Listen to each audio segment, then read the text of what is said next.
because it's deliberate. I mean, well, the poster is different, but like the movie's deliberate. It does lure you in, and then Act 1 ends with war, and then you get into Act 2 where he's now combining, the dark shadows and the darker music with the lighter scenes, and it's fascinating. And also, I'm going to get so nerdy on y'all. I'm sorry.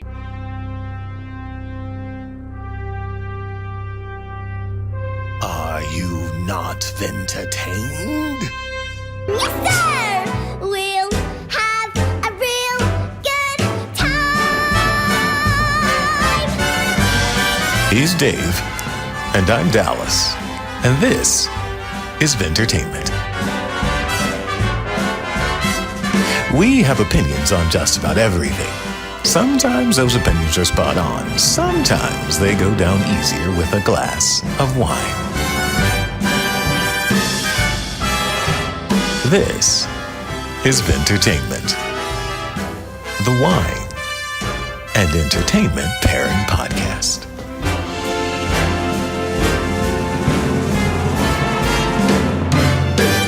Welcome back to another wine and entertainment pairing for your Vintertainment. This is the podcast where we pair wine with entertainment. It's as simple as that. We always know what we like or dislike, but we rarely know why. So what better way to learn about that than by comparing different wines to different types of entertainment and compare and contrast how they both hit us and affect us the way that they do. As always, I'm Dave, your WSET Level 3 certified wine professional.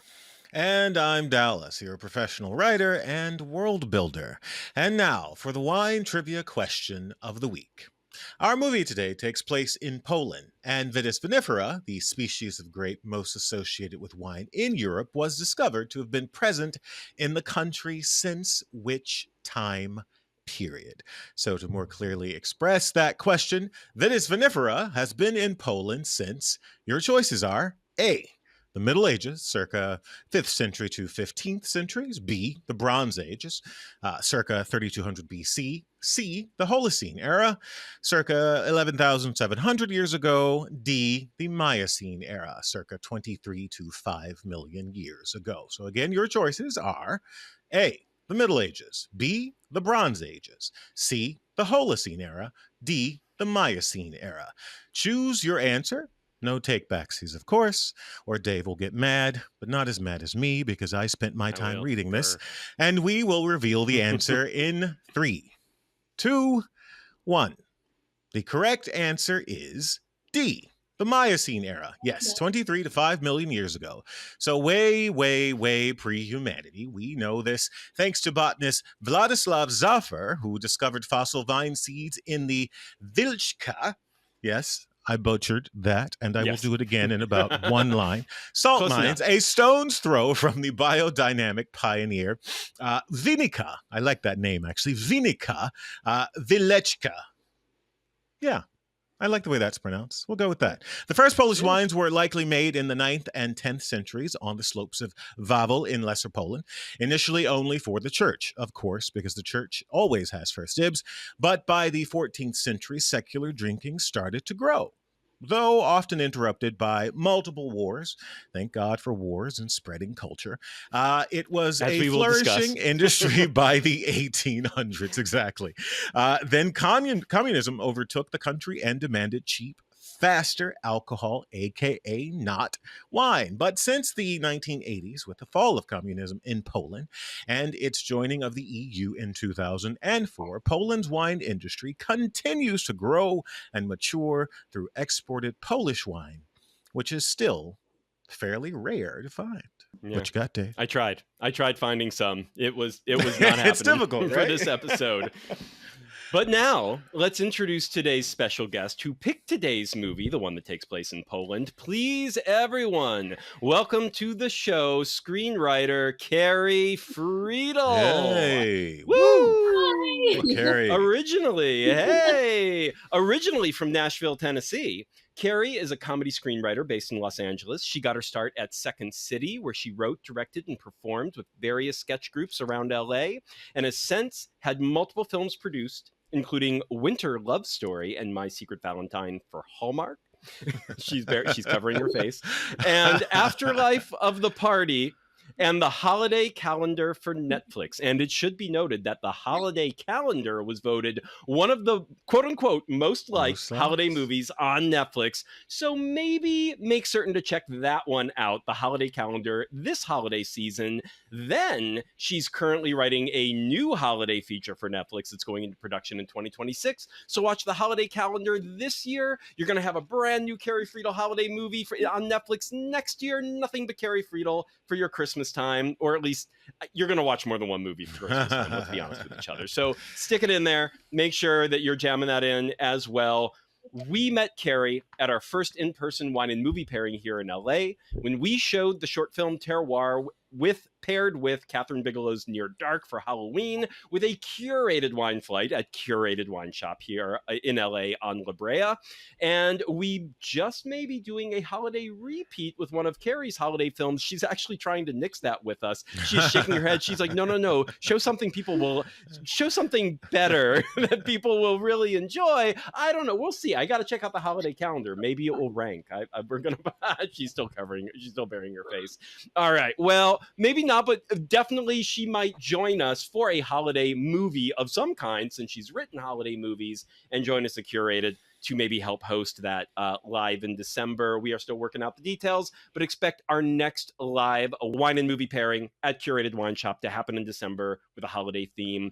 We hope to see you there. Follow us on Instagram or Substack. Just search Vintertainment Podcast and you will find us.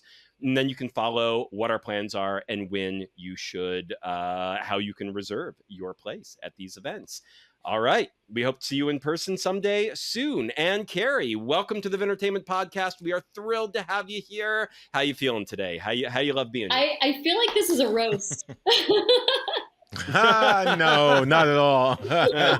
Hey, we're taking your lead. Sincere. That's right. We were trying to push your films. You roasted yourself. Thank you. Yeah, no, I'm a writer because I guess I hide behind the scenes, and then when you start hearing your things laid out, it's like, oh gosh, I know, right? Oh wait, I know. I'm a human. I'm not like somebody in her pajamas in front of a computer anymore.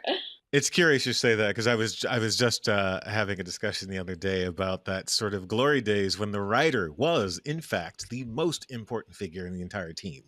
You know, it was the film of the writer once upon a time. You know, you hear about those glory days in the late 80s and 90s when $1 million deals just for the script alone, acquisition deals, were fairly the norm. And part of this conversation was that the person I was talking to thinks that we're sort of returning to that because we've had this steady diet of just general content for general audiences over the past decade and a half. So, maybe there's a $1 million script acquisition in your future there. I hope so. I mean, mine too, goddammit. Yeah, both of us. Bring it on. There's enough to go around. I mean, that's right. I do feel like there is a big writer-director moment that's been happening over the past few years, which is really exciting. But you're right, like just the writer. I do see it. I am starting to hear it. I'm seeing it with people I know and hopefully us as well. But yeah, and as a comedy writer, I mean, yes, I've done these Christmas movies and that's fun. That's not the only thing I do. I do all the things. That's on your business card. It's not the only thing I do, but yeah, the name of my company. But as a comedy writer, we've kind of gone through this comedy slump, and I do feel like that's coming back as well. I think people are craving just not just entertainment. People are craving just getting lost and having fun with movies again. And so as a comedy fan and a comedy storyteller, I'm excited about that. I feel like there's more opportunity now for different types of stories, not just Christmas movies. Where do you, just out of curiosity, where do you hope comedy in specific goes in the near future? Is there anything in particular that you would like to see more of, or like a trend towards? I mean, theater. The theatrical experience, like I really, really don't want that to go away. I mean, earlier this year, like sitting, in the theater and watching like the Naked Gun reboot, for example, it was so much fun just sitting in a room with everybody and just laughing, you know? And so I hope that doesn't go away. I think that's something that did get lost with the pandemic and you know, various other things. So that's a trend I want. I want to see, you know, that's where my heart is, are studio comedies, you know, like we all grew up around and, you know, 80s, 90s, 2000s. And then the ones like this one that we're talking about tonight and others that, you know, that just that theatrical experience. Like you guys are film nerds, like, you know, in the movie Sullivan's Travels. Are you guys familiar with that? No. Oh, write it down. Sullivan's Travels? Add it to your list. So Sullivan's Travels. See, neither of us. Oh, wow. Okay. All right. Film class with Carrie. So Sullivan's Travels around the same time as, you know, the one we're going to talk about, but it was 1941, Preston Sturges, huge writer-director at the time. Very familiar, yeah. Yeah. And in Sullivan's Travels, the whole story is it's this broad comedy, big studio director who really wants to tell dramatic stories because he thinks that's what the world needs. The world doesn't need comedy. And he goes on this journey to get back to like, oh, wait a minute. People, you know, in his mind, if somebody's going through a hard time, you know, he should express hard times in his art, in cinema. But he goes through this journey and literally puts himself in those people's shoes and ends up finding that, oh, wait a minute. What he'd been doing, telling stories through comedy and making people laugh is actually such a great antidote for escapism. And so I don't know. That's a very long-winded way of answering your question, but that's what I want. I want to sit in theaters with people and laugh. So to piggyback on that real quick, Carrie, I think I'm just going to answer the question. What this film does really, first of all, time-wise, this is 1942, and this is, I guess, 3 years after we haven't invasion? Introduced yet, Dallas, so don't go too far down this rabbit hole. But the invasion happened just 3 years prior to this. So the idea that the source material, which was, I guess, was a short story that another person wrote, that Lubitsch. I actually don't think it was a short story. Was it? We should. No, I think he just came up with the story that then they wrote the screenplay on, but I don't think he ever published it as a prose interesting. story. I seem to be, I must have misread because it said story and I thought it was listing some of the publishings. But anyway, to finish he this did a lot of short stories, but yeah, this one was not one of them. Interesting. Everything I could find, I tried to dig and I could not find. Yeah, same. That's why I was making the actual story. Okay. That connection. Yeah. Interesting. Anyway, so sure, a story, but it was just 3 years after the invasion, which is magical that they were able to write this, mount it, and still get it done in the middle of all this. So when you ask the question, where do you think comedy should go or you want it to go? More of this, my God. Yes. We're going to get into all of this in just a moment here, Dallas. So hold all those thoughts. You're going to talk more at length about, we're all going to talk more at length about them here. I was just going to add to that real quick that yes, being in theaters, because comedy, it's the infectiousness of other people's laughter that makes it often so much more like you can resist a style of humor or a certain story or a certain approach. And yet if you have a lot of people around you that are into it, and it's hard not to get carried along with it, at least a little bit, even if you're sort of like, not really my thing, but that was fun. Like you almost can't resist if you have that group experience with that. So I agree with you there. And on that note, yeah, this is all going to tie into what we're talking about here today. It is. Carrie, please tell our listeners what movie you picked for us to talk about today and why. What's your history with this film? So I picked Ernst Lubitsch, To Be or Not to Be, 1942, starring Jack Benny and my personal all-time favorite actress, Carole Lombard. And some people may know the Mel Brooks remake, and I love Mel Brooks, but I have to say I love the original more. I think everything goes back to Lubitsch. Okay, my history with this movie, you know, it's funny. I've been thinking about that. I don't remember the first time I saw it, but I know I've seen this movie probably over 20 times. And okay. I think I first saw it as a teenager. I grew up in a movie house. You know, there was no like kids watch this movie, parents watch this movie. We all watched. My dad controlled, you know, the entertainment, together. So we all watched together. So I wasn't a kid who was afraid of black and white movies, you know, and same. oh, good. Yeah. My dad was like, Monty Python, Time Bandits. We're going to watch all the Mel Brooks films. I didn't understand Time Bandits scared the shit out of me. I could not watch half the films, but he was like, this is what we're watching. And we did Popeye scared the shit out of me. The Fly. That was the one for my dad. It was so weird. Yeah, The Fly.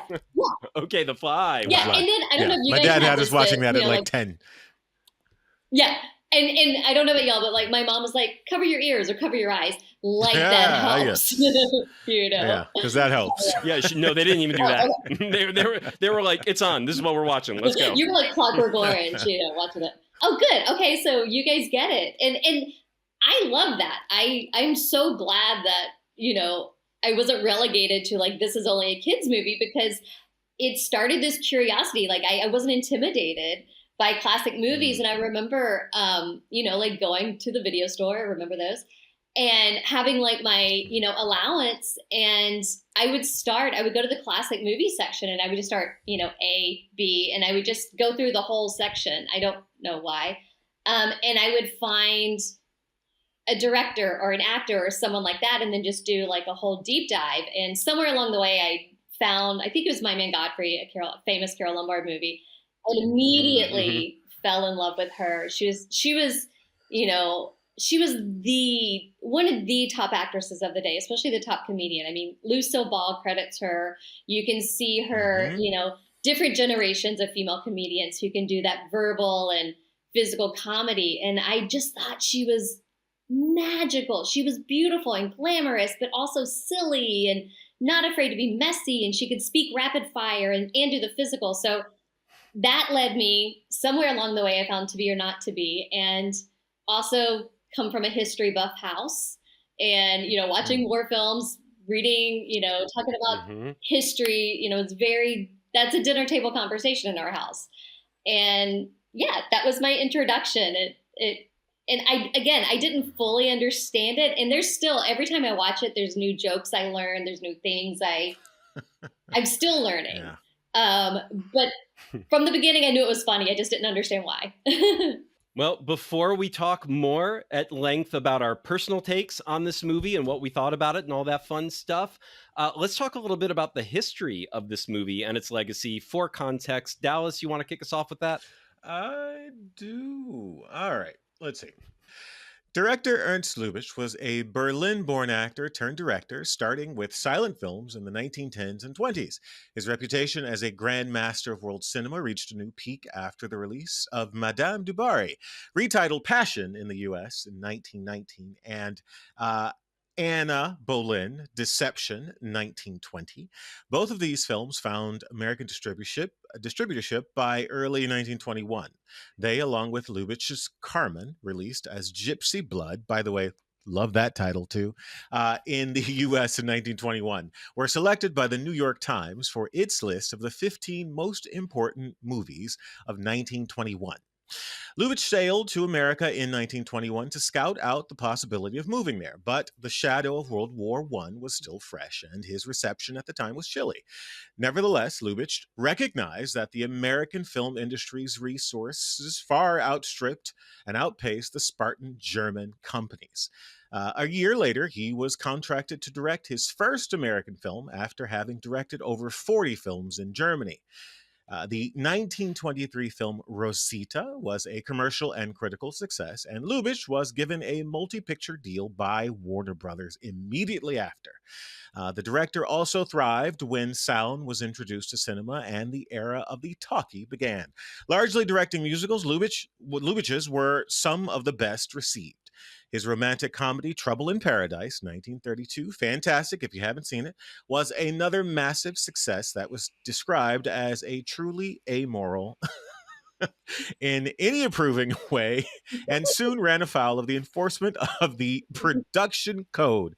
After 1935, the film was pulled and never received a home release until the 2003 DVD.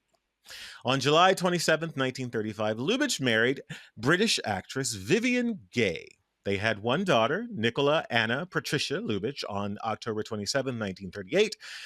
When war was declared in Europe, Vivian Lubitsch and her daughter were staying in London. Vivian sent her baby daughter, accompanied by her nursemaid, to Montreal aboard the Donaldson Atlantic Line's SS Athenia, which was sunk by a German submarine on September 3rd, 1939, with a loss of 118 passengers. The child and the nurse did not survive. Just kidding. They survived. They totally survived. That brings us to 1942 and To Be or Not to Be, Lubitsch's final black and white film. And sadly, almost Lubitsch's final film, period, as health problems quickly overtook him after To Be or Not to Be, allowing him to direct only a couple of additional films before his passing in 1949.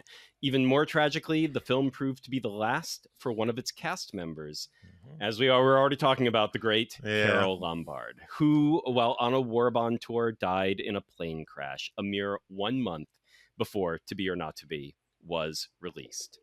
And with that said, let's look at the film itself. Synopsis.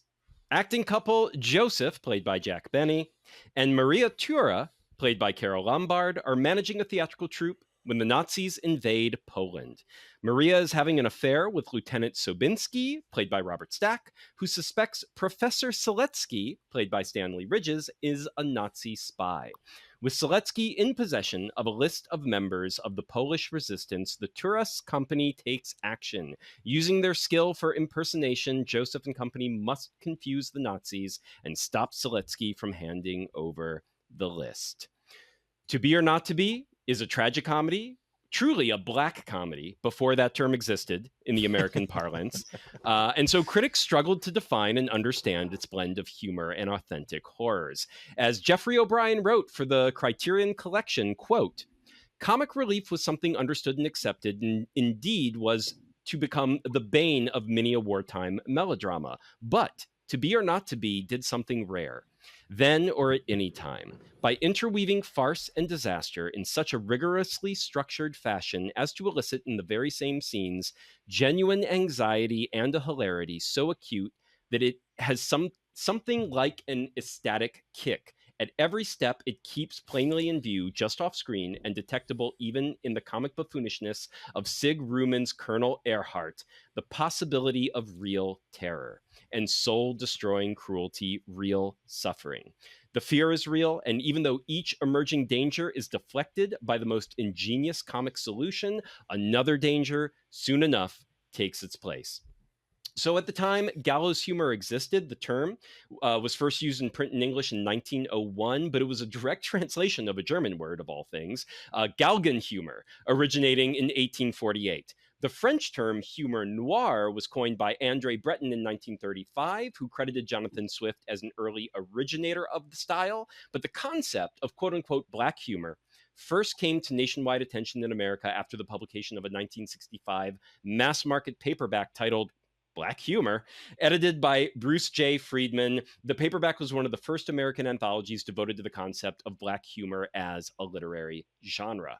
So in 1942, American culture was ill-equipped to understand where this movie was coming from. It should be noticed the film opens with a scene of Hitler walking around an open public Polish street and continues on to show the Nazi invasion of Poland. And this was, as Dallas mentioned earlier, 1942. We were all still in the thick of World War II. I'm not sure I've ever seen a film depict World War II while World War II was still happening. I'm not sure. It's possible, but it's not something that outside of like propaganda films, like it's not something where actual narrative films. That was within the first 10 minutes of watching this film. This was my first time ever seeing this film. I'd seen the Mel Brooks version. I love Mel Brooks as well. My dad raised me on him. I love everything he does. I remember when I was a teenager, I tried to watch the Mel Brooks version of To Be or Not to Be, and I don't even think I finished it, if I'm being honest. That makes sense. Yeah. So I was very like, I think I checked out at some point. Like I have very little memory because I think I expected Mel Brooks, and he got another director to direct the film. So it's only he co-wrote it and he starred in it, but someone else directed it. And there is something about that movie that I've never tried it again, but nothing quite clicks. Whereas this movie, this was my first time seeing it, and like everything clicks. This is almost one of those rare occurrences where you're like, why remake this? Yeah. It's so a fun fact of history, the ancient Greeks, who were ahead of their time in absolutely fucking everything, it's annoying, they were ahead of their time in the concept that they would put on a play really only like once a year at like their annual, I forget what the event was, but this was like when you put on plays. And the more well received the play, the more unlikely it would ever be shown again or staged again. And that is so not what any other culture ever did. It's always the exact opposite. And the Greeks were like, no, if we did it right the first time, there's no reason to do it again. Don't ruin it. Don't spoil it. Just let every that subsequent be the try that lives forever. Every subsequent try was trying to make a good version. So when that first time out, moment again. You're trying to capture the muse, kind of capture the moment, absolutely capture the god in the moment. So with a remake like this is one of those movies where I'm like, no. If we got it right the first time, got it so bloody right the first time, let it ride. I'm not speaking for Mel Brooks at all, but I'm guessing, because it's Lubitsch and he's a god in film history, especially like, comedy history. And I'm guessing it was, like Mel Brooks's love letter. But I'm like you, I watched it and it didn't click. And I'd seen the original version first, because again, I was that weird kid. And I love Mel Brooks. I mean, I think Young Frankenstein is one of the funniest movies ever. And it just didn't work for me. But going back to what you were saying about, a movie that takes place during World War II, about World War II, it's interesting because I think it was 1940, Chaplin's The Great Dictator came out. And there you go. Yeah, the U.S. wasn't in, we weren't in the war yet, but it was going on. Right. And it was incredibly well received. It was, I think it was one of the top movies, top box office, most popular films of that year. I think it was 1940. I've been thinking about, okay, you have The Great Dictator, Charlie Chaplin, have you guys seen that one? Mm-hmm. Okay, good. Okay. Yeah. I mean, it's incredible. And I did think about that one to recommend as well, because that's his speech at the end was the first time I was laughing and crying at the same time during a movie, because it was like all those mixtures of emotions. Right. And then with To Be or Not to Be, it was like one of the first times I'm laughing, but also afraid during a movie. Yeah, not like in real anxiety. It's a thriller. Yeah. It's a There's proper real thriller. Anxiety in somehow, these moments. In these while scenes. being a total satire, it's a proper thriller. Yeah, so I think it's interesting to think, okay, 2 years before the U.S. was in the war, this movie about Nazi Germany taking place as it's happening across Europe. But then To Be or Not to Be is released, only a few months after Pearl Harbor. I mean, talk about between that and then the lead actress died selling war bonds. Just terrible timing as far as release goes. And I think that was part of the stain on it at the moment. Yeah, 100%. All right. So to wrap up the little bit of legacy here, nevertheless, while most critics were almost reflexive in their moral objections to the film, and there were some real dirty takes back in the day, quotes from Lubitsch suggest that audiences had no such qualms, and the film was positively received. We actually don't know this for certain, as box office reporting for the film is entirely untrustworthy. It's said to have only made roughly $1,200. Yes, 100, which isn't believable for a studio film, as that same year films like Bambi made 77 million, or with that cast at that time, and it was wide released. So box office figures for during those times are notoriously sometimes the studios reported them, sometimes they just didn't. They just failed to do it. So we have like the 1,200 reported, and we're just like, we just don't have any other reports for whatever the film made. So we don't know how well it did in the box office. We do know that it has made 1.5 million in rental sales once it hit home video. So we have tracking of that the home video has been fairly successful, but its original box office is essentially lost to time. But over time, the film has come to be considered one of the finest comedies ever made by critics, by the public, the viewing public, by amateur writers online. Like, this has been a very well beloved film. It was written by playwright Edwin Justice Mayer, author of the critically admired but commercially disastrous play Children of Darkness from 1930, a work too literary for a Broadway hit and too dark with its side of condemned prisoners in 18th century London for the comedy it was meant to be. To be or not to be differs sufficiently from any other Lubitsch film that it seems fair to grant Mayer a decisive role in shaping its black comedy style. Lubitsch is credited as a co-writer, with Jewish-Hungarian author Melchior Lengyel credited with the story by, though, as we mentioned earlier, I could not uncover any additional details on that story. Even though Lengyel was a prose writer, there doesn't seem to have ever been a short story that was written. I think he just came up with the story, and we know Lubitsch was friends with Lengyel, so the story came from Lengyel, and then the screenplay was predominantly written by Mayer with the co-writing credit by everything Lubitsch. I've read, Lubitsch had a heavy hand in it, especially shaping that it's a theater troupe. He was giving nods to his days in Berlin. As an actor. Yeah, that makes sense. And I don't know, there was no Writers Guild back then, so there were no rules over why you got if you were a director and getting co-writer credit and whatnot. I don't think there were any rules at the time. So that's always useful, because then they wrote over 50% of the screenplay these days. But back then, it's sort of like, well, okay, he wrote what he wrote, but likely, yes. I mean, he obviously shaped a lot of this movie, because he was not just the director, but then the story came from his own close friend. But yeah, Mayer, from what I've read, like Mayer, a lot of people think like certain parts of the comedy, the darkness and the comedy, and the way those things twist together in this movie, a lot of people think Mayer might have been like the point of difference between this and any other Lubitsch movie for that reason. And let's talk about the cast briefly. Lubitsch is said to have never considered anyone but Jack Benny for the lead role, and Benny was so flattered that he accepted the part on the spot. On the other hand, Carole Lombard was not the first choice for the role of Maria Tura.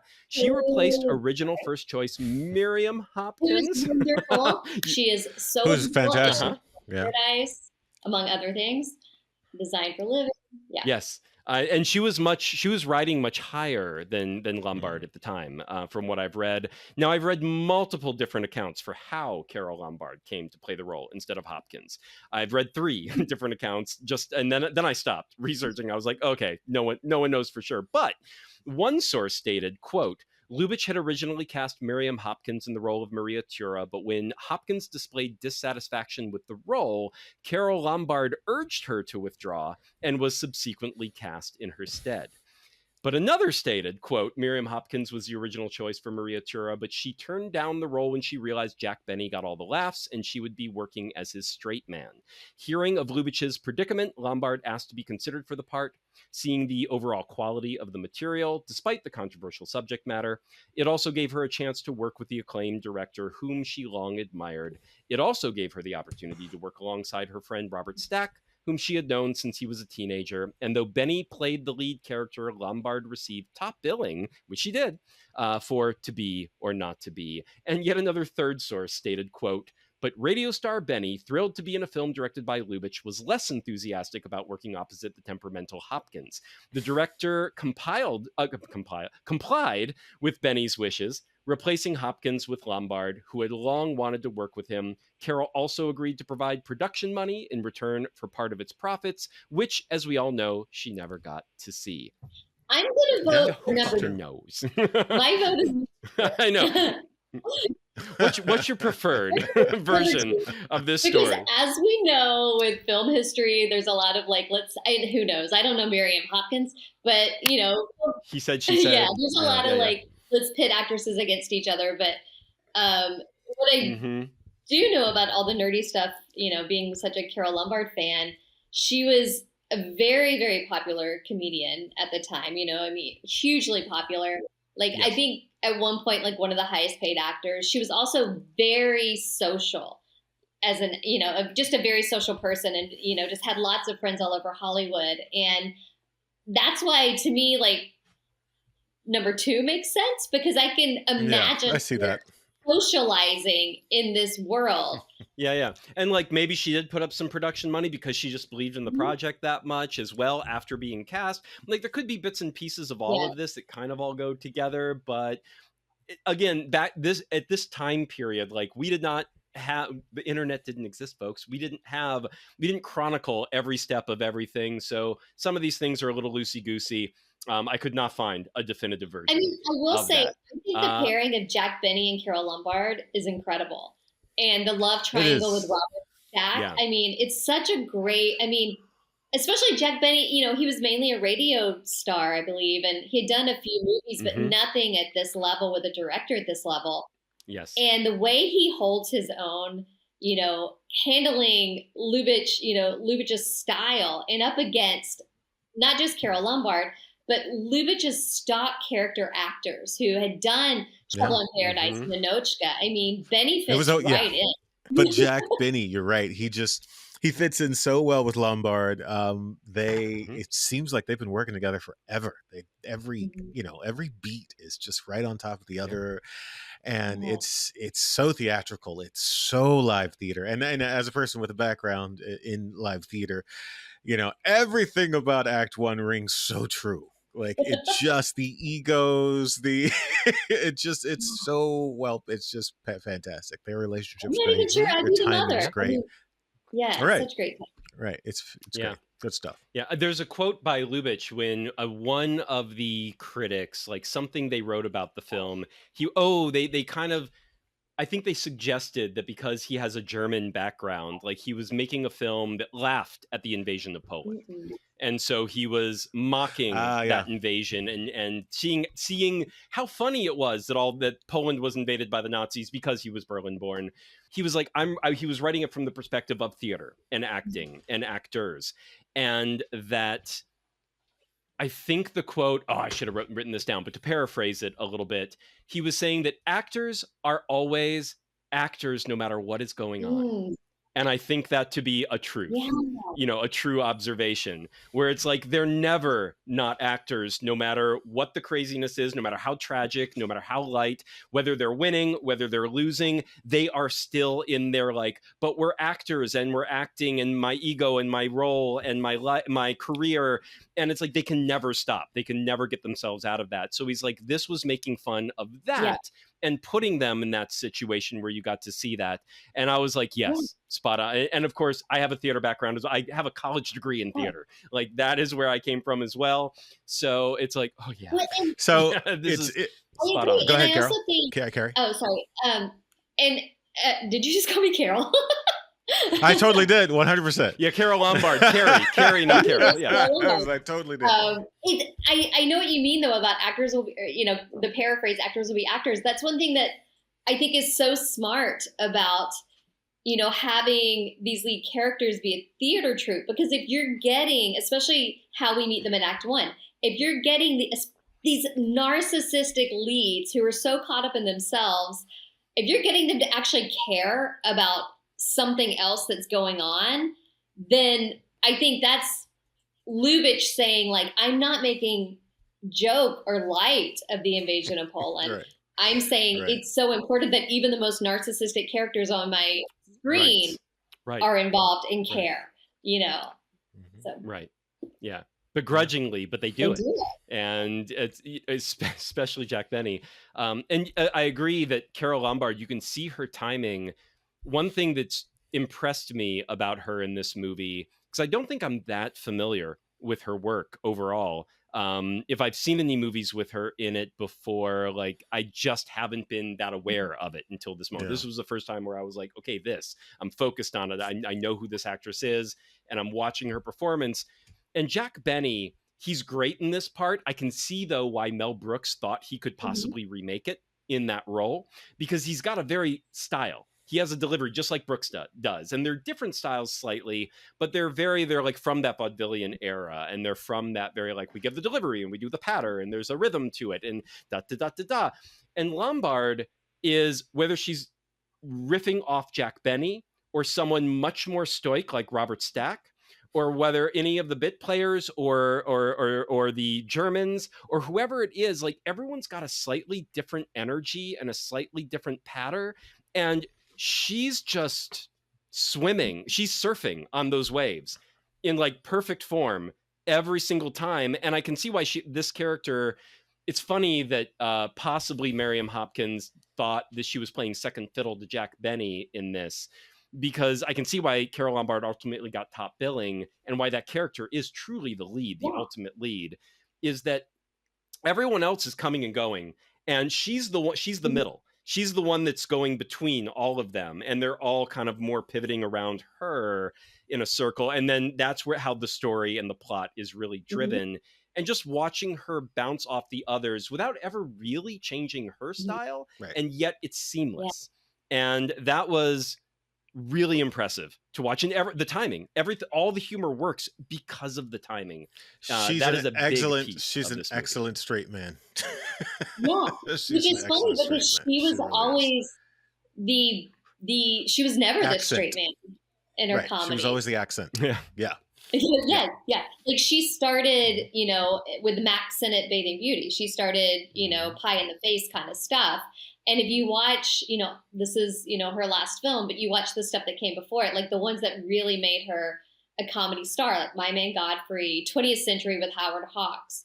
Incredible. She and John Barrymore going toe to toe. I mean, there are all these really great movies, and you're watching this actress who has a very, she died young. She died in her 30s, so there's only a small group of films. Yeah, and you're watching her evolve, and then when you get to this movie, there's like this maturity, and like you said, the steadiness that she has with all the chaos around her, which is so funny because she's usually the chaos. It makes me wonder what turn her career could have made, because she exhibited such prowess in this sort of straight man role against these highly skilled comedic actors, right? I mean, really, really highly skilled. I mean, and they operated like a troupe, and she really stood her own and just sort of, I mean, she was the star of the show in that way. And it makes me wonder what turned her career could have made after this. Yeah, you could see her working with Preston Sturges and Billy Wilder, and when she has, her character has that great line later in the movie where they're like, we need to cause a commotion with the Gestapo. And she's like, well, I've caused a commotion with every Gestapo man I've met. And that's her character in a nutshell. It is. It totally is. And they're like, not that kind of commotion, not that kind of commotion. But she By the way, like speaking of 3 tons of dynamite. Oh, yes. Yeah, some great lines in this. And my favorite was... and this is the line that actually they got in trouble for. This is the line that got them in trouble when he says to, we're talking about Carrie. He says, what he does to Shakespeare, we're currently doing to Poland. Colonel Earhart. Right. Yeah. Oh, and he dropped. No, Dallas left. What a way to drop. Quick pause. He'll be back. His internet's terrible. I don't know. I'm glad you liked it. I'm so glad you guys liked the movie. Oh, so much. Yeah. I guess we're recording. We can keep talking. This might be used. So we can keep going. Yeah, okay, so it was your first time seeing it. Tell me what you thought. Like, first impressions. It was fun because when I remember at the time, or what I've read was that at the time, that opening scene was like a shock for audiences. Because of course it's Hitler, just like, we're going to have Hitler just walk out onto the streets. And it was a shock to me. Because it opened, and that was my dawning, because when I was turning it on, and it's on streaming, so it has the date, and it's like 1942, and I'm like, and this is the best part of To Be or Not to Be. I didn't remember the Mel Brooks movie. And this is how I prefer to do it. I looked up nothing about this movie before watching it. I had no idea what it was about. I didn't know the log line. I didn't know the premise. I didn't know anything. I was like, it's called To Be or Not to Be, and it's from 1942 play. And when that opening scene started, I was like, okay. And then instantly I was like, wait, 1942. And this is the opening scene. And I was like, oh, that's wild. That is so instantly, like, that was the grab. And I was like, all right. And when I read later that was the grab for audio, I'm like, oh yeah. I'm in 2025. That grabbed me instantly, where I was like, holy shit, wait, what is this movie doing? And when it turned out to be the actor just trying out a part, I was like, all right, that I didn't see that coming. I didn't see that slight twist. And then from there, the movie was just bloody water. Like, it just flowed. Like, friction free, scene to scene to scene, everything just seamless. And by the time it was over, I think it was like before I ever started researching it or looking into anything, it made me feel like this was a level of Black humor that was like kind of unique for the time. It was a level of, especially because World War II was going on in that moment. It's like, you don't have the Black humor, you know, it's kind of like, what would be a good example? It's like if someone made a blackly humorous, like, Ice Raid movie right now. Yeah. And it came out and you'd be like, how do I feel about this? I'm not 100% certain. Like, do I laugh? Right. Well, right. And it's like, do I laugh? And do I have fun? Can you guys hear me? This movie? Because there is that. Yes. Okay. Yeah. All right, good. It's interesting. I was listening to a podcast. They were talking about Inglourious Bastards. And this was one of the many influences on Tarantino for Inglourious Bastards. Yeah. Interesting. Yeah, especially with, you know, they both end with these big theater scenes, you know, with Hitler. Even the way Diane Kruger, she kind of looks like Carole Lombard in this movie, even though she's playing more of a Dietrich character. Okay. You know, so it's so interesting how this movie, you know, like you said, tough at the time, like critics weren't kind, but it's been such a huge influence on so many movies since, you know. And I was reading, I'm sure you guys, you know, read this in your research as well, because the tone, you know, was new, you know, at that time. You know, if you look at the way it's filmed, you know, Act 1 is filmed like a comedy.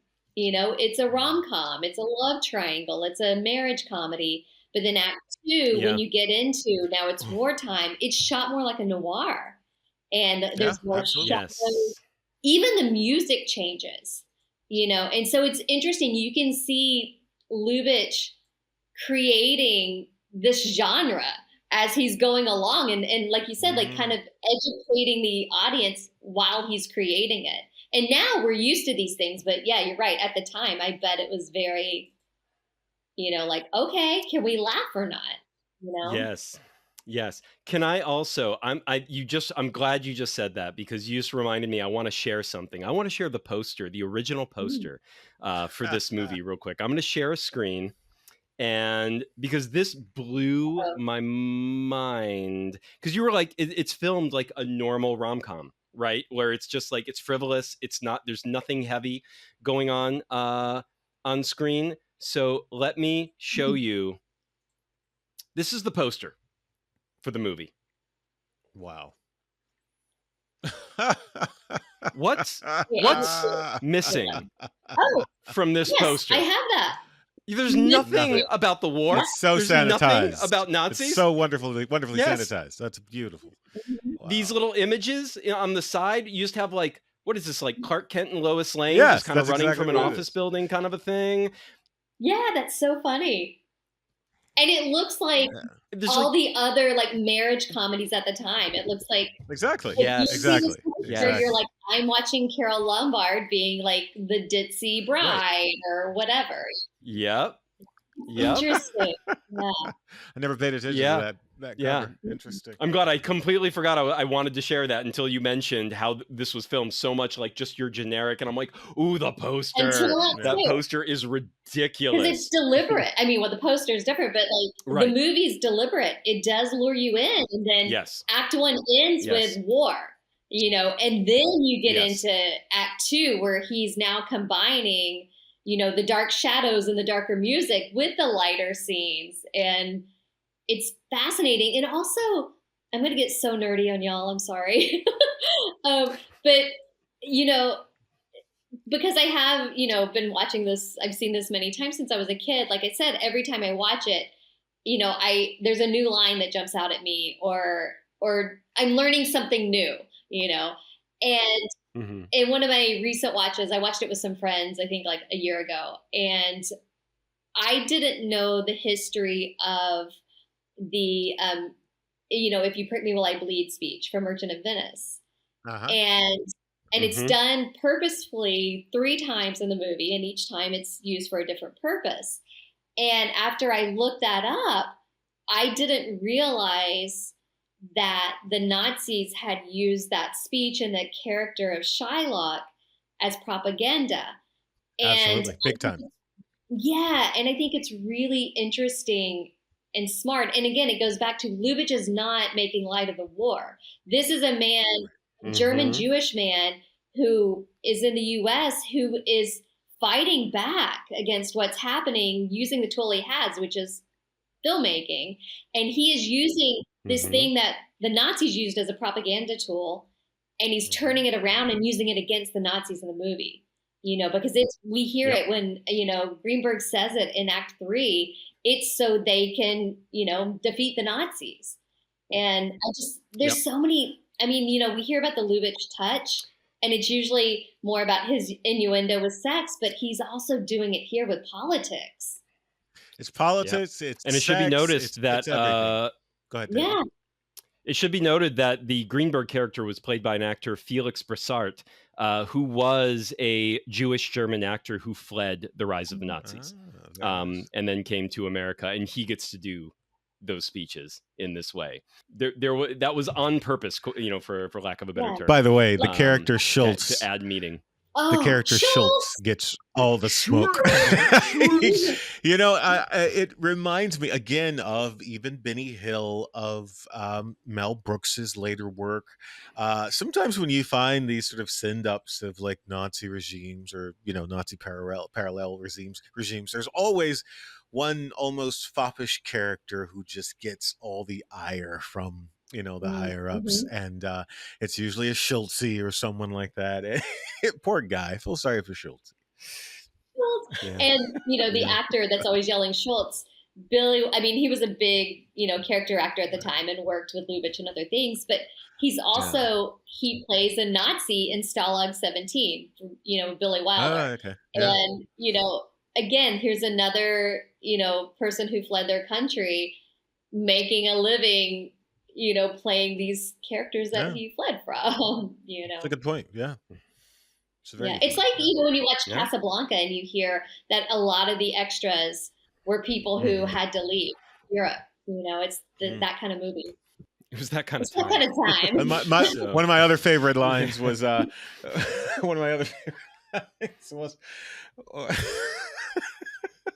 you saw a man with a beard and you didn't even pull it? I love that. So you saw a man with a beard, you didn't even pull it? That's fantastic. This is good. So great. Which is such an actor line. It is. Also, it absolutely is. I'm sitting here with 2 guys with a beard, and I really want to pull your beards. I don't have enough. He's got enough to pull. You'd have to claw to really get, I'm a little too small.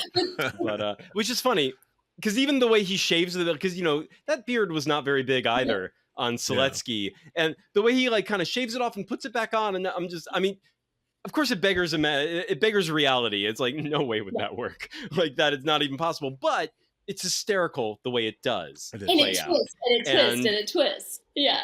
Even the setup of the beard is great because it's just a throwaway line, when they're fighting out with a throwaway line like, oh, he lost his beard, we had to give him an extra, and you don't think about it. And then it turns into like twist, twist, twist. And it's funny watching, Jack Benny, the great actor, we've seen him in these scenes before where he doesn't know how to improv. He doesn't know how to work without a director. He keeps going. And so you call me concentration camp Earhart because he doesn't have. Right. Yeah. He gets better as it goes. He gets better as it goes. And he learns how to improv. And I think the beard thing where he's like, okay, wait, I'm an actor. I know how to put makeup on. I know how to put a beard on, and it's so funny watching him. Although He did give the guy. He did give the guy a complete shave in what must have been about 7 minutes. Well, and then he loses his beard in the car at the end as well. Like this is the just the mustache. But this is the part. It just keeps going. Like this is a gag that's like every time facial hair is involved, it's like we're going back to this and. But it does take you unexpected. It takes you unexpectedly every single time. I think the other thing that's unexpected about this movie, though, is we mentioned how it's like, oh, it's an actual thriller. There's real danger. There's tragedy. But it is like people die. Yeah. And it's actually kind of surprising when it happens, when it starts, the way it happens. Like it weaves in and out of a style of comedy that is usually always delivered in a completely frivolous, lighthearted type of movie where nothing is that serious, nothing ever is, and then goes right into nope, this is the kind of movie where it is deadly serious, and this is the kind of movie you're watching, then right back. And that is, I have to imagine, unique for the time. It's kind of still unique for this time. It's not something you see all that often, and it just does it. The people who made this film, they understood it. Like it works because they got it and they weren't struggling to make it happen or struggling to make it work. It's just made sense in their head. They made the film. And I think that's why it works. I think that's why a remake slightly doesn't. Like Mel Brooks was like, oh, that's close to my style of humor. I think my version, I want to do my version and my style of humor, my deliveries. This can all work in my way. And then it just doesn't. Like this was the formula. This was the recipe that made it. And it's very deliberate. Fire, so. Like even talking about the beard and the mustache flying off, these are just gags. Like they are moving the script forward. And even the funny dialogue, like all the funny lines, even the Schultz, like the payoff to hearing that, the running gag of hearing Schultz, it's paid off when, like you're talking about death, Earnhardt, anyway, he has that moment where, Hitler, air quotes, comes to see Marie Tura and he tries to commit suicide behind the door and he can't even do that. And fails and screams Schultz. And you're like, oh my God. Yeah. Because we've been trained to laugh at this name and then you're like, wait a minute. He just tried to kill himself and messed up. Right. Like, yeah. Right. Yes. I rewound that and watched it again just to make sure that I caught all that correct. I was like, did he just try to kill himself? Failed and screamed Schultz, and that they did it as a gag. And I went back and I was like, did I miss what that gunfire was? And I went slightly back before it when the other characters leave, then the door closes, then that happened. And I'm like, holy shit. Yeah. Like, again, this movie, the humor is ahead of its time. Like, this was not the way this type of black humor often was seen or works, or I certainly have not experienced it all the way back in 1942 before. So it just kept taking me by surprise where they went and how well they did it when they went there. But also, like you said, there's payoffs. There's repetitions that evolve and then pay off, which is something that is very not Mel Brooksy. Yeah. It's something he doesn't do that often. And I feel like that might, again, I would need to rewatch the remake to really remember how it went. I have not seen it in a long time. So I get the feeling that might have been something missing from his. Go ahead. Yeah, I think the Brooks version, because I think it is clearly like 40 years later. I think his version came out in, was it 82, 83? It was an 80s film, right? 83. 83? Okay. Yeah, so, like, 40 years later. So it really is just sort of probably just a send up of a film he really felt connected to, rather than, that one does feel a little like, which, to be fair, is what he does normally. Yeah, but this one even more, it feels like sort of an homage, like just a direct homage to this film. Right. Created. I mean, he was trying to remake it. He wasn't sending, like, Young Frankenstein was a send up of the Universal horror monster genre. And then, silent movie, a send up of Silent Blazing Saddles, Westerns. Hitchcock, High Anxiety, Hitchcock, right. It's like the specific send-up was his shtick. Right. Like, that's what he did. I think he tried to do something different with To Be or Not to Be, but it wasn't really the fit he'd hoped, I think. Yeah, again, like the translation I think this is seems more like an homage to to the director and the film itself, which is why it seems tonally just it just doesn't hold up to this at all. But it's Mel Brooks, so I'm going to watch it. So we love it. I'll enjoy He's it. great. Yeah, and I feel like with this movie, even though this is one of the many things I love about comedy, and it's what I hope and I strive to do as comedy, is I think comedy's disarming. I think you can hit bigger subject matters and you can hit harder things, but you're doing it, people are laughing. And they don't realize, like you said, you had to rewind. You're like, what did I just get? I was laughing. Wait a minute. He was telling me something. And I think that's something Lubitsch does so incredibly well with all his movies, but especially this movie. You could tell this is a storyteller who has something to say. Like, he has a point of view. He has very strong feelings about what is happening, what his home country is doing to other countries, what is happening in Europe, and now the U.S. getting involved. And that's why it's so, again, we don't know what it was like at the time, but it's so hard for me now to read some of these reviews saying that Lubitsch was making light of the war, because you can tell this is being made by a filmmaker who very much was not, and is making this movie because he has to. He's invested. He's invested. This is his way of fighting the Nazis, Right. As a filmmaker, he's using his weapon, and his weapon is storytelling. This is his weapon. This is his tool. And, we mentioned earlier, like, you asked the question, Dave, of what you would like to see or where you would like to see comedy go. And it's the idea that, we take such serious subject matter, but not just serious subject matter. It's subject matter that is prescient. It is happening as this film is written and made, right? And so it's sort of it's satire, sure, but it's also political commentary and social commentary and all those things. It's also holding a mirror up to these absolute horrors that are happening. It's skewering these sort of archetypes that are causing so much destruction. And on top of that, or maybe at the base of that, is comedy. And the only way you could do the heavy lifting that he does in this film is by sort of sandwiching it in between, the bookends of satire and, camp, for lack of a better term, right? He does an amazing job doing that, because it also reminds me of the sort of general audience's fare we grew up in the late 70s and 80s, where a kids movie had actual stakes and danger. Like you mentioned Time Bandits, Dave. Yes, that film was creepy. To be fair, not a kid's movie. Not a kid's movie. Oh, it's a kid's movie. My dad showed it to me. It's not a kid's movie. It's a general audience's movie. Right. It starred a child. Back then, it was a general audience's movie, which is, tantamount to a child's movie. But Dark Crystal. Terrifying. There you go. Terrifying. Terrifying. Because the stakes were Return to Oz. Return to Oz. Well, that's terrifying for a different reason. That's just bad.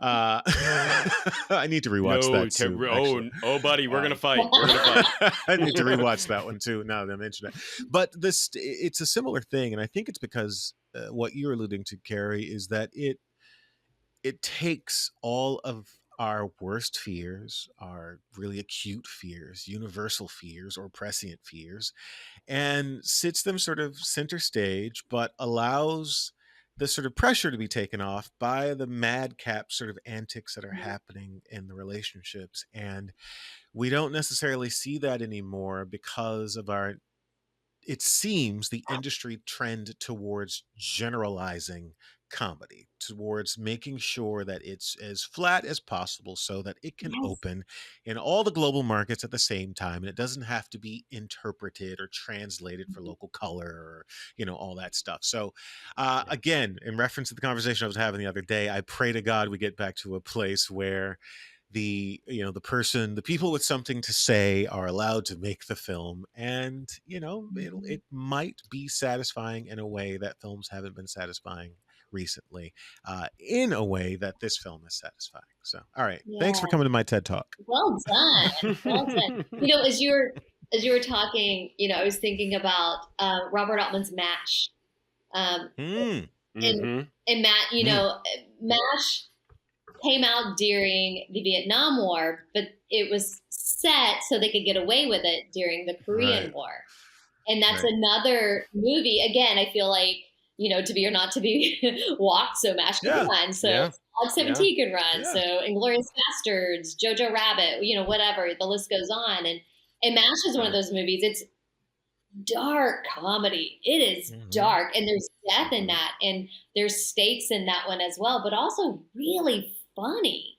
And it's been done. And I don't know, going back to what we want in comedy, like, I just want a variety in comedy now, like this kind of comedy, broad comedy. I just want us to have options with comedy. And that's something I hope move back toward, Right. Agreed. I think, authentic voices and having something to say tends to take care of that if they allow for it. Versus there you go. If people get the money to do it or a platform to do it, come on. Right. Exactly. Exactly. All right, guys. Well, that brings us to the wine pairings. It is time to talk about what it is we decided to pair with this. Dallas, why don't you kick us off? Then Carrie, you can watch how Dallas does it. Then you'll have an example. You'll go, and then I'll bookend right after that. Dallas, kick us off. What did you decide to pair with To Be or Not to Be, and why? All right. So I think this film is a meditation on comedy. It's a meditation on like unchecked ego. It's meditation on the horrors of war. It's a meditation, and it is certainly satisfying. And I tend to enjoy these sort of, I'll call them like grand ruse style films where you get a troupe of people who have to do a thing in order to get out of danger. That sort of, it fascinates me because I like the interplay and the architecture of it all. But the film is very tongue in cheek, but it's against a really serious backdrop. And that tension is real, or at least palpable and real for the audience. I do think it's lighthearted, but it's also intense for the reasons we stated, right? It's the stakes are real. There's real death happening, or at least the danger of real death happening. And it's also sweet in its own way. It stands the test of time, and I doubt anyone's ever truly thought of this film as bad if they were actually paying attention to it. And so I wanted a wine that was kind of just all of that. Also, not to mention the Shakespeare connection, as the bard was known to toss in a reference to about sherry or fortified wines, particularly the holy wine. And I went with a dessert wine, or a vin santo, which is often known as a holy wine. It is a traditional Italian sweet dessert wine from Tuscany. Generally thought of as from Tuscany. The grapes are dried to concentrate their sugars before fermenting and aging for at least 3 years. It's stored in chestnut, oak, or acacia barrels. A quirk of this class of wine is that it is always used with the madre, or the mother, to initiate fermentation. And if you guys don't know what the mother is, so essentially, think of it as the sort I do not. Think of it as sort of the sediment you get in a bottle.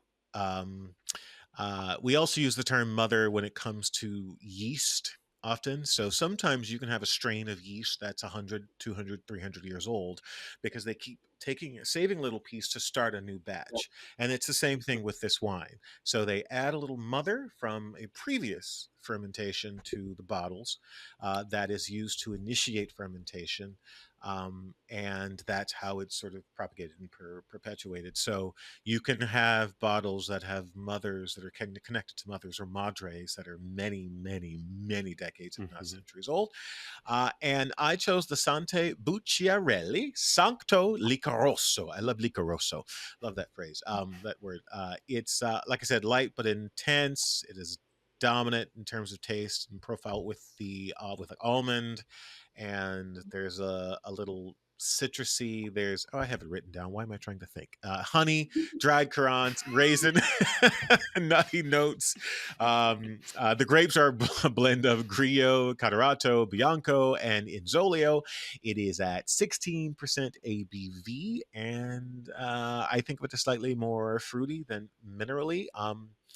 There is some question as to why they are called Vinsanto, the holy wines. One is that they were connected to papal rights, or the other is that, what was the other one? Ah, damn it. If I worked in the papacy, I would want it connected to papal I know, rights. right? So, I know, right? Likely. And I forget the other two, but there are two other sort of reasons that that are speculated on as to why they're called the holy wines or Vinsanto. So yeah, that's it. It is really, really sweet. But I also think this film is weirdly sweet in context, knowing Lombard's fate, knowing Jack Benny's relationship to the production. So, yeah, that's what I chose. It's a very human film in a lot of ways. Like even that love triangle that keeps threatening to bloom. It never quite becomes a love triangle. No. It's always like almost a love triangle. And yet the characters are always weirdly like they are devoted to each other and keep working for their safety no matter what. It's like no one ever gets ostracized or kicked out or effed with or attacked. The guys don't go at it, like nothing. It's just she's also been cheating on him for like a decade. Weirdly sweet film. Well, there is that suggestion that this is on and off. And the final scene, this guy never happens. Right. Both of them. right. But she even says when the kid is backstage, she's like, "What? Why do you want to tell my husband? Like, why do you want to tell my husband? Like, what?" And the final scene is fantastic because you see he does it's the exact same recall, the coda to the guy. Him getting to that point in the soliloquy, and the guy standing up in the audience and walking away again. It's like, God damn, it's just fantastic. Anyway, all right, Carrie. Yep. And then one last mug from Jack Benny where he sees that happen, and it's like the most ultimate mug from the whole movie because again, it's the payoff of like he just keeps repeating and getting worse and worse and worse. Anyway, Carrie, go ahead. What have you got? What did you decide? Okay, well, I don't. I can nerd out over movies. I love wine. I don't have such a beautiful explanation as you do, Dallas. So we're just gonna slum it with me here. I'm sorry. I went more. When I was looking for a wine to pair with this, I think, so I went more historical and I went more location. So obviously I could not find Polish wine. But I went with a Pinot Blanc from Alsace. And the reason why I chose this region is because historically, so currently Alsace is in France, but historically it's gone back and forth between Germany and France. Right. And in thinking about this movie, it kicks off with the Germans invading Poland. So I was thinking about invasion and when, any invasion, but with this movie in particular, when the Germans invaded, they tried to get rid of everything culturally that had to do with that place. So that's why I chose Alsace, because in 1940, Germany didn't just annex this part of France. They wiped everything out and made it a part of the Third Reich. So I went for more historical take, regionally on that. And then because the movie is set in winter, I know it probably makes more sense to drink red wine in winter, but I wanted something crisp and with a sense of humor. To me, there's reminds you of the snowiness and the crispness of the outside. And to me, there's a sense of humor in that. And this movie has this like sly, surprising sense of humor. And to me, it's like a surprise almost to drink a cold white wine during the winter. So that's why I chose this. And flavor-wise, it's, up front, it's citrusy and a little like, tardy, which, you could say our characters have that at the beginning. And then as it settles, I'm getting a little bit of grassiness, a little bit of hay. Even I don't know what hay has to do with the story, but I like how this wine, even though going back to Mel Brooks, roll and hay. There, that's what I meant. That was important. That's right. But the wine evolves. It seems like really light and silly and frivolous at first, and then the wine keeps evolving, but it never gets so complex that it dominates. So yeah, that's what I went with. I like that. All right, beautiful. Like that. And to the best of your ability, read out the year and winery And then you said it was Pinot Blanc. Pinot Blanc from 2023, Emile Beyer, La Tradition. Also, I want to taste the wine you guys have. What gives? This is why we need a studio, and we can go to Curated, which is where you got your wine, right? You got that wine from Curated, correct? Yes. Yeah. Where Beautiful. We all met Cute, which also fits with this meeting Cute. Yes, that's right. 100%, 100%. All right, so to round this out, my first thought, of course, I quickly was like, does Polish wine exist anywhere in the U.S.? And there was like maybe a few, like I could mail order something for like not from overseas, but like a couple warehouses. I had a little bit of some. I had no idea if it was any good. I would have had to have bought, if you're going to ship alcohol in the U.S., like you got to buy a lot to make it worth your while. And I was like, I'm not spending that much money. Like, no. There was this raspberry wine you could get fairly easily, but that was the only thing I found. And I was like, no, I don't think a berry wine is what this movie is. So my first thought was, I wanted to find a wine that sparkles. I wanted to find a sparkling wine because this movie is effervescent. It's sparkling wit throughout. As we mentioned before, it's filmed like in certain ways, like the patter, it's almost like it's a normal comedy, and that it's not doing all this darkness. It's not doing all this tragedy. It's not a semi-thriller. So to match that wit and to match that patter, I'm like, let's go with something sparkling. I'd really hoped to find a sparkling Polish wine. I'm sure they exist, but I could not. I was thinking dry, not sweet for me, because as Dallas mentioned, the dry wit, but also the bleakness of its humor. It needs a bite. It needs something that wasn't too pleasant, because even though this movie is so easy to watch and it works on every level, there is part of what makes it work is the unpleasantness. Like you're watching stuff that is authentically dark. So this is not quite a feel-good film. There's some pain here. There's suffering that has to be accepted and taken in alongside the humor. So sparkling, dry, something with a bite, minerality, less fruitiness. The less fruitiness, the better. So I really wanted that Polish sparkling wine. Then I started to look at Poland's surrounding countries, right? And then, as Carrie mentioned, it does share a border with Germany. It shares a border with Austria, but it is the polar opposite border than where all the wine is. So all the wine is like all the way to the west of Germany and Austria, and Poland is to the extreme east. So I was like, that's not a great fit. That doesn't feel quite right. So I kept eyeballing all the territories that shared a border with Poland. And then I found the one that just sort of like stopped me in my tracks. It shares a border and shares a story with this film in the modern day. So I chose this bottle right here, and maybe you can read this little ribbon. How do I get it on the camera? There you go. Hold right there. There we go. Hold right there. Perfect. So it's I Stand With Ukraine on the bottle. And I found a sparkling Ukrainian dry rosé wine at Total Wine. All right. God damn it. So this is a pretty big Ukrainian, but they're currently being invaded as we speak. And their president is an actor, for Christ's sake. It's very true. I mean, it's very true. It's just like, I was like, okay, let's do. So this is a Bomon Shampe Angel Rosé Dry Sparkling Wine Brut.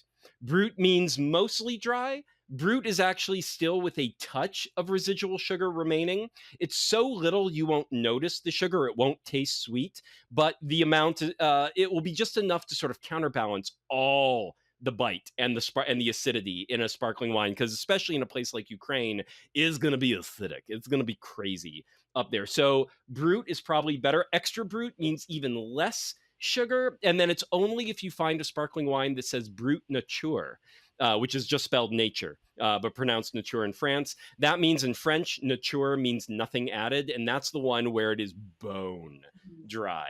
But it has to be a wine that works bone dry. Let me tell you, folks, having tasted this one right here, this would not work bone dry. It would be way too much minerality and acidity. Like it is up there. So Bomon Shampe, this wine is produced by Odessa Vinprom, which it sounds like someone in a stock market came up with that name. I'm like, what? But the wine is produced by Odessa Vinprom, the oldest enterprise in the Ukraine, and according to some sources, the largest enterprise in all of Europe. There is some wait. AI the largest wine enterprise? Oh, okay. Huh. Interesting. Just enterprise in all of Europe. So it's very old. So it was established in 1857 by French winemaker Francois Nouveau in Odessa under the name Nouveau N-U-V-O Cellars, and produces wines under the quote-unquote French Boulevard and quote-unquote Robert Guliev trademarks, amongst others, including my wine, Bomon Shampe.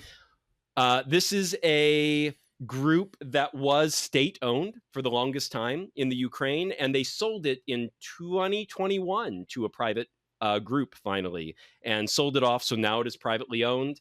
Bomon Shampe is a label like in America. It's actually got good representation. It's at Total Wine. So it's the only Ukrainian wine you can find easily. So it's like it made it over here.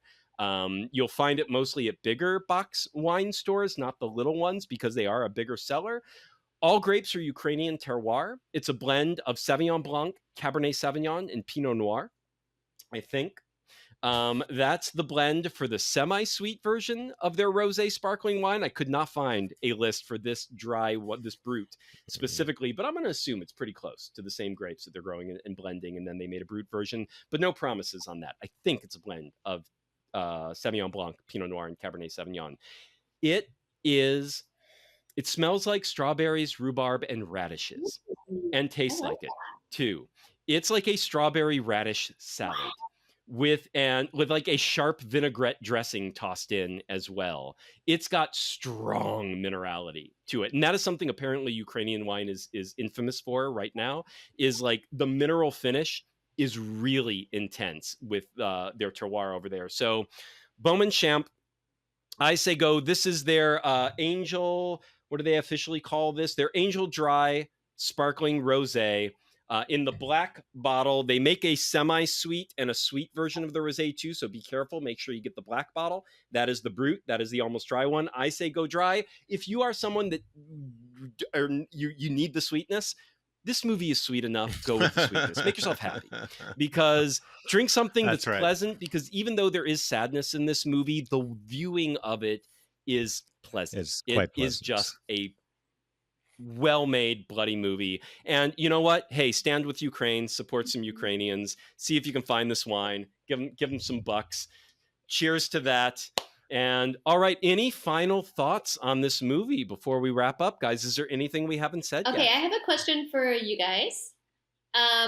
What is either your favorite line of dialogue that we haven't said yet, or joke, or favorite scene from the movie? I'm going to say the opening... Something that we haven't said yet. Go ahead, Dallas. I'm going to say in terms of like favorite scene, the opening, cold open sort of tableau is so arresting. And I'm willing to say that a lot of the backlash for this film was based solely on the cheeky nature of those opening sequences when we revealed that the Fuhrer was an actor. Like, I'm going to say a lot of the fucking kickback was just that, because it's so unexpected and it seems so rude and so inappropriate at the time.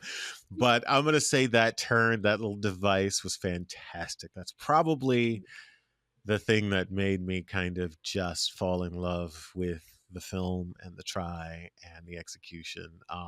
But yeah, that's the first thing that comes to mind for sure. Okay.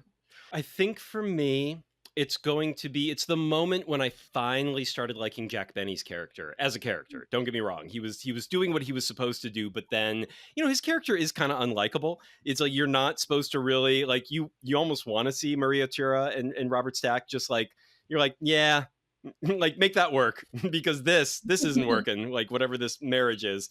But the scene that made me start to like him, and I think it's a scene where I think his character started to get good at the improvisation, was when he's meeting with Captain Earhart, and Captain Earhart, I can't remember what the line Earhart says, but he says the thing that he had improvised poorly before as him, and then he's like, I knew that's what you were going. You would say they're calling me the and it's mentioned. Yeah, that I forget the line, but yeah.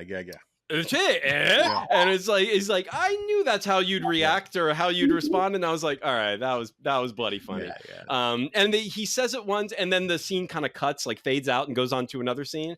But I was like, that was kind of a subtle touch, and it's where the fact that he just said that, and then you can see him getting comfortable. He's like, I'm good at this, and he gets comfortable in his improvisational skills. And yeah, I like that was a touch that I really, in the moment, I just completely appreciated. I think the other thing I that really made me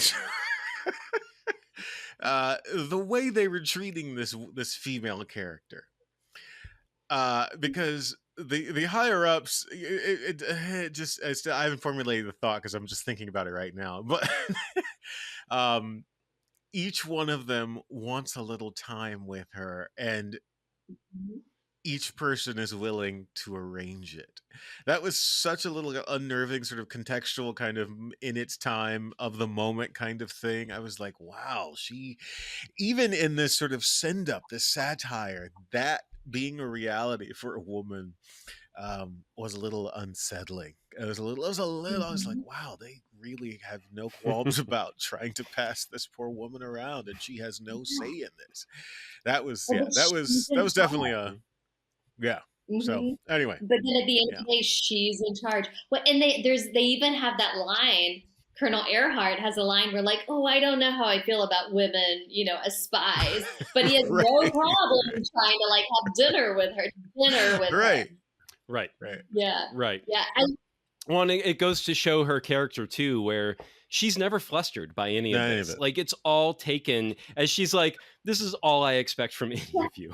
And so she's like, right. And so it's just like her being in control of the situation is important to her. So she's doing it, but it's never, sometimes what the men would say, you were expecting like some reaction from her. And she's like, yeah, keep riding with it. She's married to Jack Benny, the great actor. Right. Like, even in the beginning, like the surely you've heard of the great actor, right? Yeah, it's this fantastic. In the beginning, he's like, I asked to put your name above mine on the poster, and she's like, oh, you didn't have to, and he's like, I thought that's what you would say, like she's used to this. Right, so I didn't. So it's like no wonder she's sleeping with every airman, that like flies through his house. 100%. Yeah, like I said, it took me a while to actually like the damn guy. So I like. There's so many great lines. Is there one for you that we haven't mentioned yet that you want to make sure you mention? That we haven't mentioned yet. Any moment. I mean, I love, of course, I've never met anyone who can drop 3 tons of dynamite in 2 minutes. That's a good one. Brilliant. Amazing. And I've never met anyone. The response to that was great too. His response to that was great. So great. But sorry, go ahead. This is because we've mentioned a lot of the lines. I mean, of course, like she and Jack Benny, like, well, I wouldn't even know if I'm the mother, and they do the back and forth. If I get sick, you da da da. But this is such a silly, tiny little gag, and it makes me giggle every time. And it's the very first time Jack Benny's character walks out on stage as Hamlet. The first time. He's so serious, and he walks out and takes this dramatic pause, and the guy, the footlights guy, yes. Use him to say "to be or not to be," one of the most famous sentences ever in Twitter history, and it's like this. Jack Benny would never forget "to be or not to be," but the fact that this guy is like, to be or not to be, he's so earnest, makes me laugh every time. That was good. That was a good one as well. Yes. That was a good one so too. Silly and tiny, and I love it so much. There's a lot of moments, like just passing moments, where it's like when you stop to think about it for a moment, you're like, oh, that is really funny. Like that is clever. And the way it's played off. But then the moment happens and it's on to the next joke. It's on to the next thing. It's like there's so much in this film. I don't know. Fantastic. But there's so many. But that one, every time, it gets me every time to the point where like I have to pause the movie because I'm laughing so hard because it's so stupid. All right. Well, folks, that has been To Be or Not to Be from 1942. And this has been Carrie Freedle, screenwriter extraordinaire. Thanks so much for joining us, Carrie. I'm sure this will not be the last time.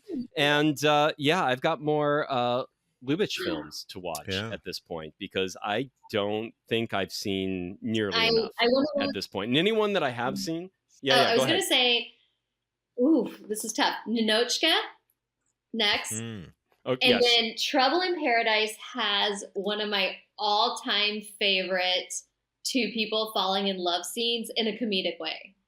So that's all I'll say. I'll leave you with that. To be continued. Yeah. Cool. Those will be the next two. And then, yes, to be continued. We'll see where we go from there. And thanks so much for listening, everybody. We'll be back in 1 week with another wine and entertainment pairing for your entertainment. But ciao for now. Thanks, guys. Thank you. Thanks so much for listening, everybody. Please make sure to hit that follow button and subscribe and leave us a rating and or review. We deeply appreciate it from the bottom of our Black comedy loving hearts. Also, shout out to our first three producers, Paul Kalamkiarian, Kate Rochelle, and Jessica Mason. We just had Jessica on our previous episode, 2018's Mute by director Duncan Jones. So please check out that episode. And you too can become a producer by heading over to our Substack, vintertainmentstudios.com. That is a glorified vanity URL that takes you to our Substack. There you can become a paid subscriber, and if you do so at the producer level, you get a shout out on every episode and get to commission your own episode and tell us what to cover. Once again, thanks so much, everybody. We'll check you next week. Happy beginning of the holiday season. We hope you're doing well.